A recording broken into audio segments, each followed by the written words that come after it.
ఉడుతకు చారలు. Hi friends, welcome back to our channel DS kids. ఈరోజు నేను మీకు ఒక మంచి కథ చెప్పడానికి సిద్ధంగా ఉన్నాను. ఆ కథ ఏంటో వినడానికి మీరు సిద్ధంగా ఉన్నారా? అయితే కథ మొదలు పెడుతున్నా వినండి. అనగనగా పూర్వం విద్యానాథుడనే ఒక మహా పండితుడు ఉన్నాడు. అతను ఒక మహాజ్ఞాని కూడా. అతనికి ఒక గురుకులం ఉంది. అతను ఆ గురుకులంలో విద్యార్థులకి మంచిగా ఎంతో జ్ఞానంని మంచిగా బోధిస్తూ ఉంటాడు. ఇంకా అతనికి ఒక కొడుకు కూడా ఉన్నాడు. అతని పేరు బృహస్పతి. అతను కూడా తండ్రిలాగానే ఎంతో మంచి జ్ఞాని పండితుడు కూడా. అతను కూడా ఈ విద్యలన్నీ నేర్చుకుంటూ ఉన్నాడు. ఇంకా తర్వాత ఒకరోజు విద్యానాథుడు బృహస్పతితో ఇలా అంటాడు, నాయన, నువ్వు నేర్చుకోవాల్సిన విద్య, నువ్వు చదువుకోవాల్సిన విద్య అంతా నేర్చుకున్నావు. ఇప్పుడు నువ్వు లోకజ్ఞానం నేర్చుకో, లోకజ్ఞానం తెలుసుకో. నువ్వు దేశాటనకి దేశాటనకి వెళ్ళి లోకజ్ఞానం తెలుసుకో. మనుషులు ఎలా బ్రతకాలి, వాళ్ళు ఎలా బతుకుతున్నారు, వాళ్ళు మంచిగా ఇంకా బ్రతకడానికి నీకు తెలిసిన విద్య ఎలా ఉపయోగపడుతుంది అనేది బాగా మంచిగా లోకజ్ఞానం నేర్చుకో, లౌకిక జ్ఞానం కూడా నేర్చుకో. అలా నేర్చుకొని రా. తర్వాత ఈ గురుకులంని నువ్వు మంచిగా పాఠాలు చెప్పు ఈ గురుకులంలో అని విద్యానాథుడు బృహస్పతితో అంటాడు. అప్పుడు బృహస్పతి కూడా దానికి సరే అని ఒప్పుకొని దేశాటనకి బయలుదేరుతాడు. అతను దేశాటనకి బయలుదేరాక బృహస్పతి ఎన్నెన్నో గ్రామాలను తిరిగాడు. అక్కడ ఎంతెంతో చూశాడు. ఎన్నెన్నో కొత్త మాటలు, కొత్త ప్రదేశాలు, కొత్త ఆచారాలు, వింతలు, విడ్డూరాలు అన్నీ చూస్తూ తెలుసుకుంటూ వస్తూ ఉన్నాడు. ఇంకా అలాగే ఒక గ్రామంలో ఒక విషయం చూస్తాడు. ఆ గ్రామంలో ఏంటంటే కండలు తిరిగిన ఎంతో కొంతమంది మహావీరులు, కండలు తిరిగిన యోధులు అందరూ ఒక బక్క ఆయనకి పాద పూజ చేస్తూ ఉంటారు. ఇదేం విడ్డూరం అబ్బా అని బృహస్పతి అనుకుంటాడు. దీని వెనక కారణం ఏంటి అని కారణం తెలుసుకుంటాడు. ఆ కారణం తెలిసి ఏంటంటే పూర్వం ఆ గ్రామంలో ఒక మహాబలుడు ఉండేవాడు. అతను గ్రామం మంచి కోసం ఎంతో మంచిగా గ్రామంని మంచిగా కాపాడుతూ ఉండేవాడు. అడవి దగ్గరగా ఉండటం వల్ల క్రూరమైన మృగాలు ఇవన్నీ ఆ గ్రామంలోకి వచ్చేవి.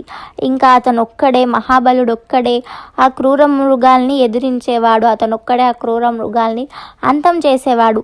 అలా గ్రామంని ఎంతో మంచిగా రక్షిస్తూ ఉండేవాడు. ఇంకా ఆ గ్రామంకి ఒక పెద్ద రాక్షసుడు కూడా వచ్చి ఆ గ్రామంలో వాళ్ళందరినీ సతాయిస్తూ బాగా కష్టాలు పెడుతూ ఉంటాడు. అతన్ని ఎదిరించడానికి గ్రామంలో ఎవరికి ధైర్యం చాలలేదు.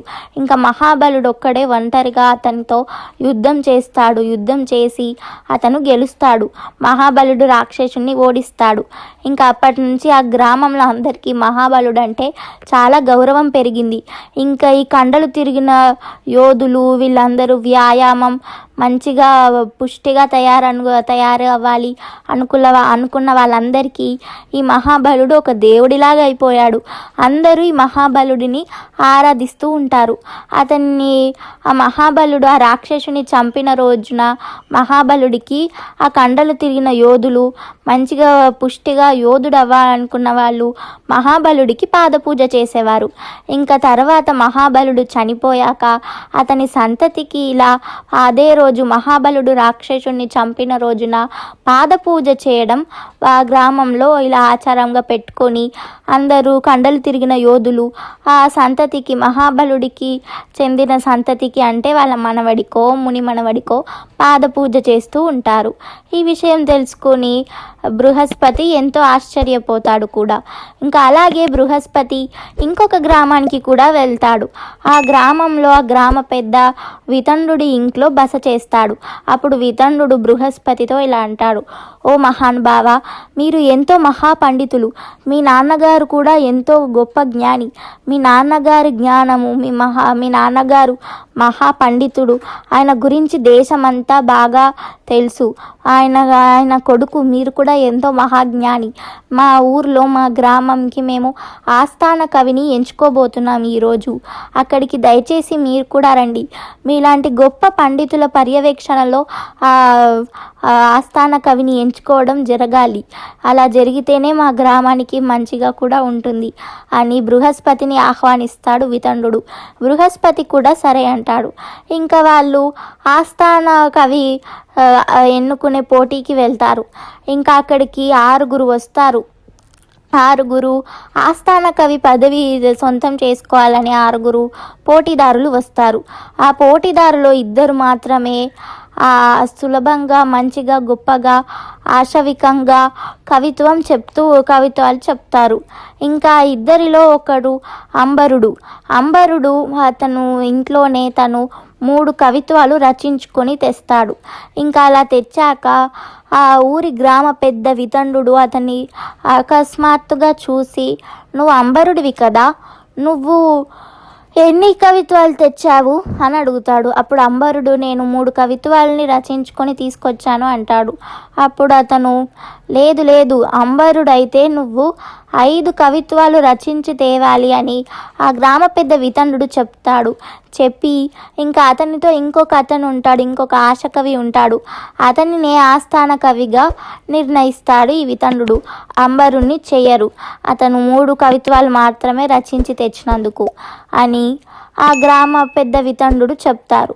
ఇంకా తర్వాత బృహస్పతికి ఇది చూసి కొంచెం విడ్డూరంగా అనిపించింది. తర్వాత వితండుడితో ఇలా అంటాడు, మహానుభావ, ఏంటిది, అంబరుడంటే ఏంటి, అతని పేరా, అయినా అతను ఏం తప్పు చేశారని అతన్ని ఎందుకు ఆస్థాన కవిగా చేర్చలేదు అని అడుగుతాడు. అప్పుడు అతను వితండుడు ఇలా చెప్పుకొస్తాడు, అంబరుడంటే అది పేరు కాదు, అది వాళ్ళ జాతి పేరు. వాళ్ళ పూర్వీకులు మేము ఆకాశం నుంచి ఊడిపడ్డామని అంబరుడు మా జాతి పేరు అని పెట్టుకుంటారు, అంబరులు అని. అలా అప్పట్లో వాళ్ళు రాజుగారి ప్రాపకం పొంది ప్రజల్ని, వేరే జాతుల వారిని ఎన్నో ఇబ్బంది పెట్టారు, ఎన్నో కష్టాలు పెట్టారు. ఈ గ్రామంలో మా జాతి మాత్రమే, మా అంబరుల జాతి మాత్రమే చదువుకోవాలి, వేరే వాళ్ళు అంతా చదువుకోవద్దు, అందరూ మా జాతికి పూజలు చేయాలి, ఇలా ఎన్నో వాళ్ళు హింసించి మేమే గొప్ప అనే అహంకారంతో ఉన్నారు. ఇంకా తర్వాత రాజ్యం మారిపోయింది, ప్రజలే ఏలుకరులయ్యారు. ప్రజలే ఇప్పుడు చాలా రాజుల్ని అందరినీ ఎన్నుకుంటున్నారు. ఇంకా తర్వాత పోను అంబరులలో వాళ్ళు గొప్పవాళ్ళు, మేమే అందరికన్నా గొప్పవాళ్ళం అనే అహంకారం కూడా పోయింది. కానీ వాళ్ళ పూర్వీకులు చేసిన చెడు పనుల వల్ల అంబరులు ఇప్పుడు శిక్ష అనుభవిస్తున్నారు, ఇప్పటికీ కూడా, అప్పటి నుంచి ఇప్పటి వరకు అని వితండుడు చెప్తాడు బృహస్పతికి. ఇంకా బృహస్పతి అలాగే 1 సంవత్సరం పాటు దేశాటన చేస్తాడు. దేశాటన చేసి తిరిగి ఇంటికి వస్తాడు. ఇంటికి వచ్చి తన తండ్రి గురుకులంకి అధిపతిగా అవుతాడు. అలా అధిపతిగా అయ్యాక ఒకరోజు గురుకులంలో ఇలా చెప్తూ ఉంటాడు పాఠాలు. ఉడత చారల గురించి చెప్తుంటాడు. రాముడు ఉడత చేయాలనుకున్న సహాయంని తెలుసుకొని ఉడత భక్తికి మెచ్చి ఆ ఉడత మీద తన చేతితో రాశాడు అని. అప్పుడు అలా నిమిరినందుకు ఉడతకి చారలు ఏర్పడ్డాయి. అవి ఇప్పుడు ఉడత జాతి మొత్తంకి అలాగే ఉన్నాయి, చెక్కు చెదరకుండా ఇప్పటికి కూడా ఉడతలకి చారలు ఉంటాయి, మీరు గమనించవచ్చు అని బృహస్పతి చెప్తాడు. అప్పుడు అక్కడ ఉన్న శిష్యులలో ఒక శిష్యుడు అభ్యంతరం చెప్తారు. అలా ఎలా గురువుగారు, సహజంగా వచ్చినవైతే జాతితో కలిసిపోతాయి, తర్వాత వచ్చే జాతి వాళ్ళకి కూడా వస్తాయి, కానీ కృత్రిమంగా ఏర్పడిన వాటికి ఇప్పుడు తర్వాత వచ్చే జాతులు, తర్వాత వచ్చే వారికి కూడా అవి ఎలా వస్తాయి? మా నాన్నగారికి చిన్నప్పుడు నుడితి మీద ఒక గాయం వల్ల దెబ్బ తగిలి అది మానిపోయి మచ్చ అయింది, అది మా ఎవరికి రాలేదే, అలా ఎలాగా అని ఆ శిష్యుడు అడుగుతాడు. అప్పుడు బృహస్పతి, నేను చెప్పిన దాంట్లో నీతి అది కాదు, ఆ ఉడత భక్తి వల్ల ఉడతకి ఆ చారలు ఏర్పడ్డాయి, అవి మంచిగా ఉన్నాయి.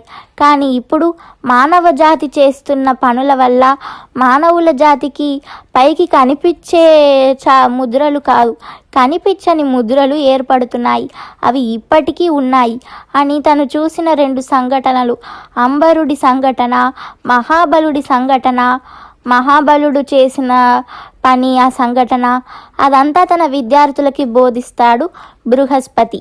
చూసారా ఫ్రెండ్స్ ఈ కథలో ఉన్న నీతి ఏంటంటే ఎప్పుడైనా మనం చేసే పనులు అనేవి మన చుట్టుపక్కల ఉన్న వారికి, మన రాబోయే తరాల వారికి కూడా ప్రభావం చూపుతాయి. కాబట్టి ఎప్పుడు మంచి పనులే చేయండి, మంచిగానే ఉండండి. అలా ఉంటే మనతో పాటు మన చుట్టుపక్కల ఉన్నవాళ్ళు, మనతో ఉన్నవాళ్ళు, మన తర్వాత రాబోయే తరాల వాళ్ళు కూడా మంచిగా ఉంటారు, మంచి పనులు చేసి మంచిగా ఉంటే. ఓకేనా ఫ్రెండ్స్? ఈ స్టోరీ మీకు నచ్చితే లైక్ చేయండి, చాలామందికి వినిపించాలంటే షేర్ చేయండి. ఇంకా ఈ స్టోరీ గురించి ఏమైనా చెప్పాలంటే కింద ఉన్న కామెంట్ సెక్షన్లో చెప్పండి. ఇంకా మన ఛానల్ని సబ్స్క్రైబ్ చేయండి. సబ్స్క్రైబ్ చేసి పక్కనే ఉన్న బెల్ ఒత్తి ఆల్ ఒత్తండి. అలా బెల్ ఒత్తి ఆల్ ఒత్తితే నేనేమైనా వీడియోస్ చేస్తే మీకు నోటిఫికేషన్స్ వస్తాయి. ఓకేనా ఫ్రెండ్స్?